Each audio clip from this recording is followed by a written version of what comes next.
territorial integrity. The Secretary General is particularly concerned over the hundreds of Israeli airstrikes on several locations in Syria, stressing the urgent need to de-escalate violence on all fronts throughout the country. The Secretary General stresses that the 1974 disengagement of forces agreement remains in force, condemning all actions that would be inconsistent with the agreement, and calls on the parties to the agreement to uphold their obligations under this instrument, including by ending all unauthorized presence in the area of separation and refraining from any action that would undermine the ceasefire and stability in the Golan. In this period of rapid change, the Secretary General underscores that while maintaining public order, it is imperative to support credible, orderly, and inclusive transitional arrangements in Syria. Staying on that topic, I wanted to flag that our special envoy for Syria, Geir Pedersen, is planning to head to Jordan over the weekend to continue engaging with interlocutors, while his office maintains active engagements with all relevant actors. In a statement issued a bit earlier today, Mr. Pedersen said that the images from Senaya and other detention facilities starkly underscore the unimaginable barbarity Syrians have endured and reported for years. These images are profound testament to the unspeakable suffering and pain beyond comprehension endured by those detained, their families, and their loved ones. He added that families of the detained, the missing, and the recently freed need our urgent support, including medical care, psychological support, and legal assistance, and safe shelter. Detention sites, mass graves, and related documentation must be secured to aid families in their search for justice and in their search for accountability. He added that evidence of atrocities must be preserved throughout the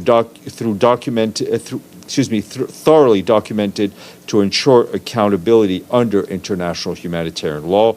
The world owes it to the Syrian people to listen, to act, and to work tirelessly towards a future where such horrors can never reoccur. Meanwhile, also on the humanitarian front on Syria, the Office for the Coordination of Humanitarian Affairs tells us that more than 1.1 million people are now displaced across Syria since the most recent escalation of hostilities. Food shortages continue to be reported in Aleppo as a result of bakery closures due to flour and diesel shortages.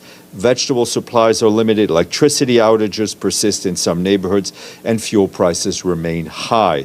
Hostilities near Tishrin Dam in the Aleppo governorate have led to extended electricity outages since December 10th, impacting more than 400,000 people and disrupting access to water and other key services. We and our partners continue our humanitarian activities as the security situation allows. Some partners have resumed operations in Damascus, Tartus, Latakia, and Raqqa on a limited scope, and we will continue to monitor the situation closely. OCHA tells us that the cross-border operations from Turkey are continuing. Yesterday, some 26 trucks carrying food aid crossed into the northwest. Humanitarian access and aid delivery remains challenging in parts of northeast Syria.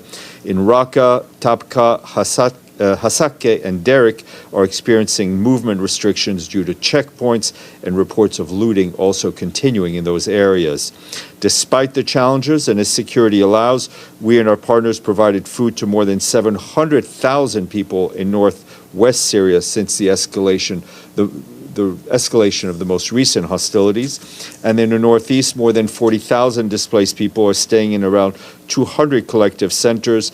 That's what our partners are telling us on the ground. Humanitarian organizations are distributing food, hygiene kits, cash, as well as psychosocial support to children and adults.